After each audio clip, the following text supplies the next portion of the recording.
Hello everyone, Don back with the next progress report on the Corsair upgrades and repairs. Okay, last you saw me I was still working with the pan, and I had a few things to finish up on that before it's ready to be final installation. One of the things was this oil pickup galley. That's where the original oil pickup tube attached. And this is actually the original base off of the oil pickup tube. I took and cut it off, and I actually had a chunk of steel that was good enough size to fit in the hole, and I welded the steel on there to plug it. And this gasket, originally had an O-ring in here. This gasket is what actually sealed this hole here. So that was the air vent that goes to the top of the block from the oil pan. This vent tube went all the way down into just above, I think it went down actually into the oil bath, but air could be drawn up through there, and it's opened up inside the block as well. But so I just used that. It's more like a lip seal, and it's thicker than the O-ring was because I don't want this sucking air. So I've got that. Here's the two screws for it. So that's done. I can get them started. Get them started there. Start there. I'm going to probably put a little, just to be safe, because I don't want that sucking any air, because all the oil is going to be drawn in from this main dash 10 plug there. So I'm just going to draw this down a little bit. And it definitely has the rubber squeeze in it. Now, you already tested the pan cover on it. And the pan cover is here.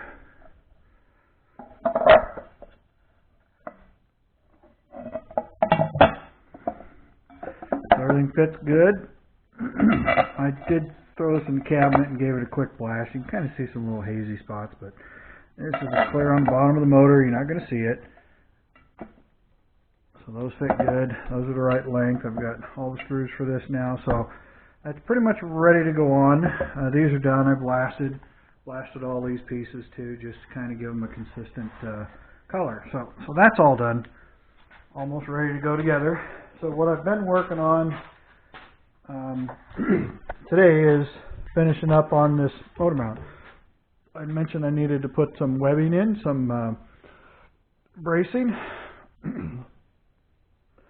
So I mentioned all four of these mounts get a diagonal web brace here on each one. Each one of these legs coming off of the firewall all gets a brace to the tube for the actual motor mount. And then the same thing with the bottom leg. Bottom leg comes up, and there's the web for that one. And again for this leg here, web for that.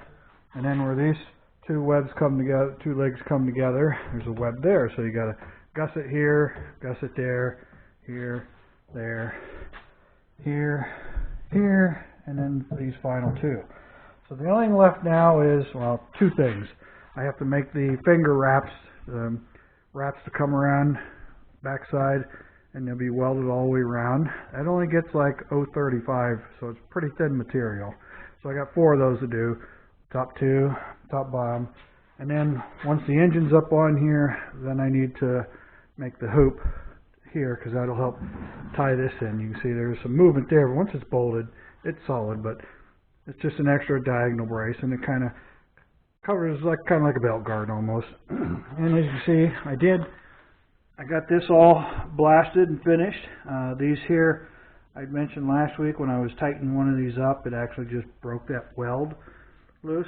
So these are actual grade 8 bolts, and what I did is I turned the heads down till they were round. Then I re-drilled the hole in those plugs, which are like this.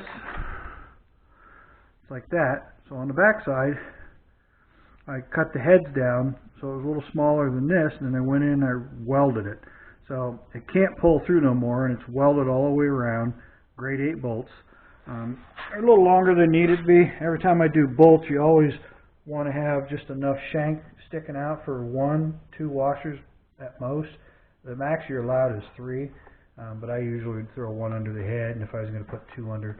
But you only want, like that much sticking out so you can put a washer on it. Well, the automotive bolts have twice as long a thread, so I was pulling it out to where I was seeing my 3/8 plus an extra 1/8 or so, maybe a ½ inch, 7/16, and then I wasn't paying any attention to the threads. So these are way longer than they need to be, but they're not going to interfere with anything. And then as for the belt tensioner, the pulley is going to come. It'll be a flat pulley similar to this, maybe one with a flange on each side, and it's going to be pivoting off of this point. It'll be made on here, pivot in, tighten against this. It really kind of needs two pivot point and then another bolt to kind of bolt it somehow. I'm not sure how I'm going to do it yet, but right now the engine, of course, is upside down.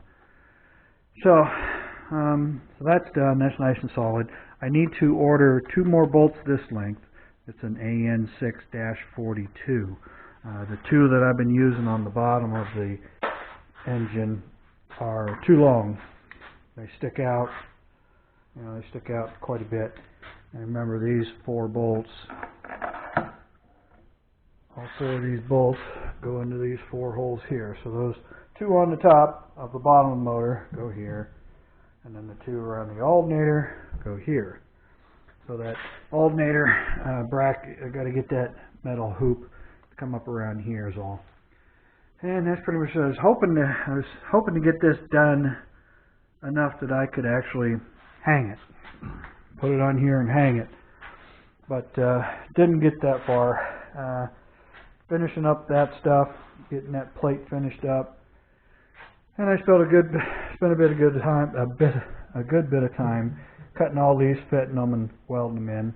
These are only welded on one side, same as these. They don't get welded on the back. But these little gussets here, webs, they're welded both sides. So those take some time, and then the hardest thing is trying to get clear back up in here to get to that point on these. This ones weren't bad, but these were a little harder because on this side it's tough to lay this thing on the table and weld it. So we're getting closer. I think that's about all I got done. It's still quite a bit. I did get the thing for my glass cabinet all done, and of course it worked great. So there's a brass check valve. It's a 1/4 inch check valve. It was O'Reilly Auto Parts. It's listed for a Subaru fuel check valve.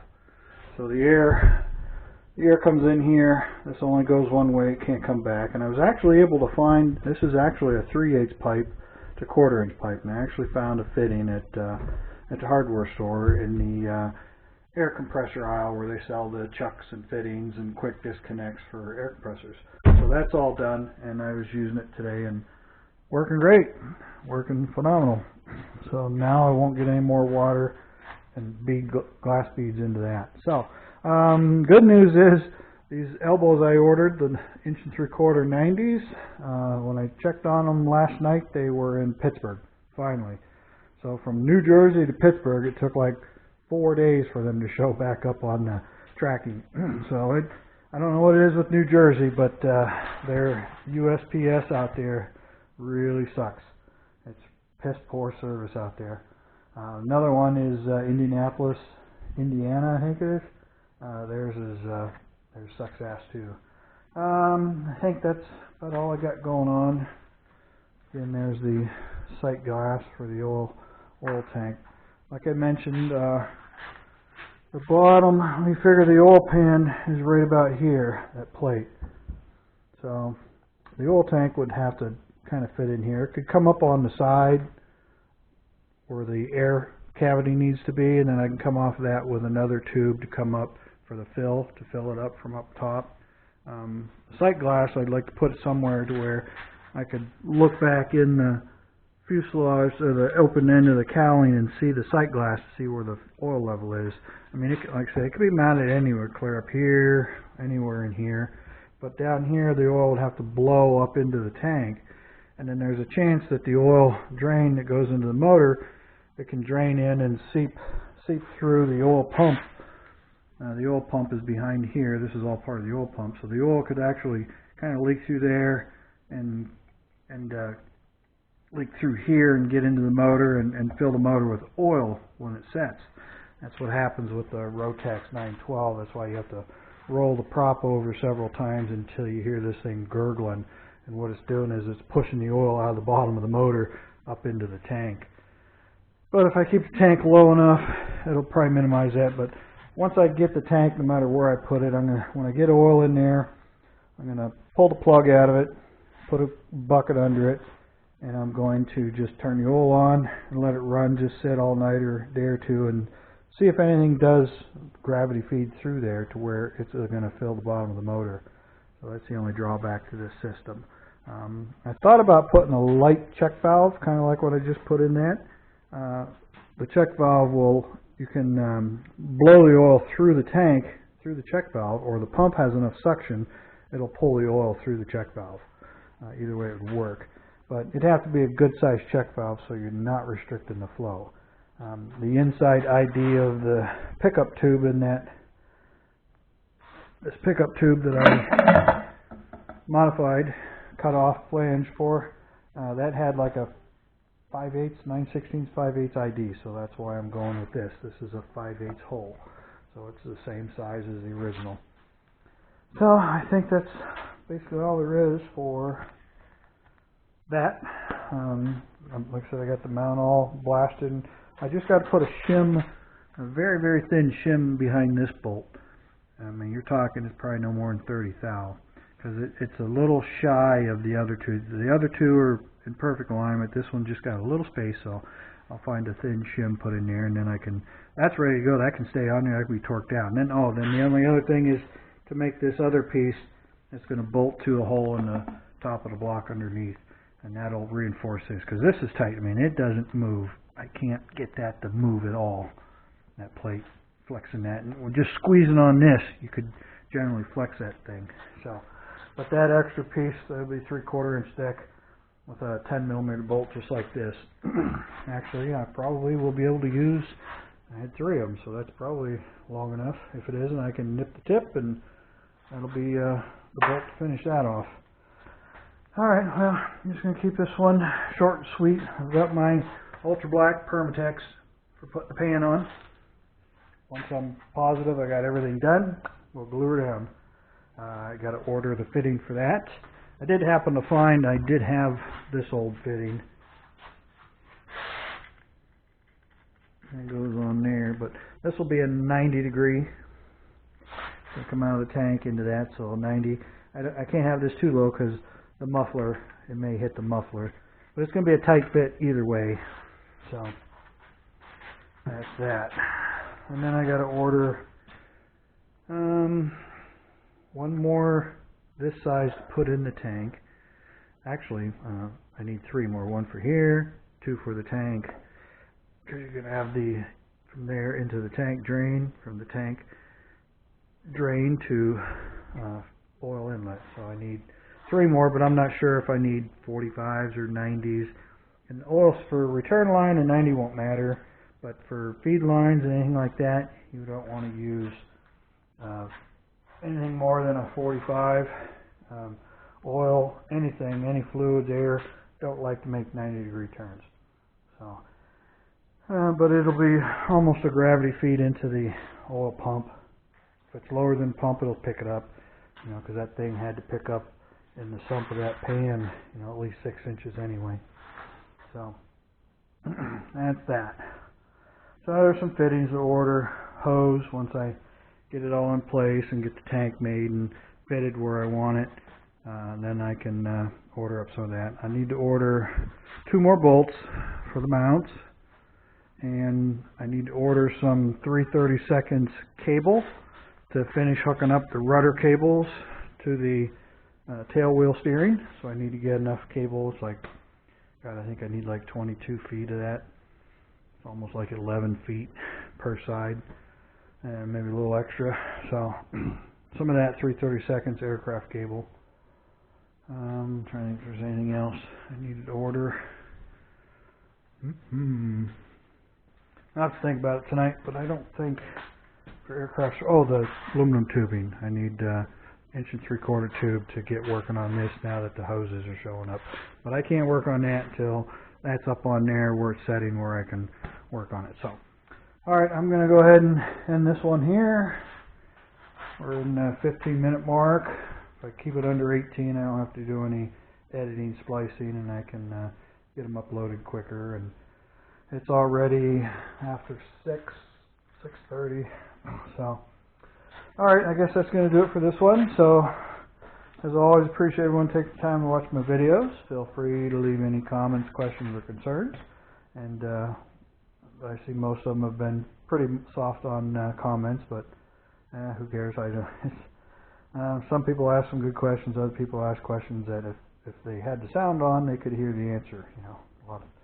So, I think, and someone had asked about if I had took that bevel out of the seat in there. Yes, I put this in the CNC and I went in there and did like a pocket command and went down in and cut them square. So they're all done. That's literally ready to bolt on now once I seal up that intake piece. And I'm sure I don't need to get anything else in there. I'll roll the motor on side and blow it out, make sure nothing fell in it. So I'll clean that out and bolt her down. And then hopefully the next time, probably won't see it this week because I gotta weld these up. I gotta find some material to make those. So before I can really hang the motor up here, I wanted to make sure it fit after welding all this on, so it's in there and everything still fits good. So I just got to finish welding these finger patches around here and the hoop, and then once that's done, paint it, bolt the motor up there, and should be good to go. And if I need to work on the back side, you just pull two bolts out and swing it. So, all right. Oh, dear, just backed right into this damn thing. This motor's been kind of slowly working its way over here. So, all right, everyone, that's going to do it. I'm going to cut this thing off before it dies, before I got to edit it, and I will possibly see you again on Tuesday night. So, I got car parts coming. I got to work on a car again. So those are supposed to be here tomorrow as well. So I can upper control arms, upper A arms for the front suspension. I've got a bad ball joint. All right, I think that'll do her, and I will see you guys possibly Tuesday. If not, it'll be next weekend. All right, so for now, this is Dino Done out.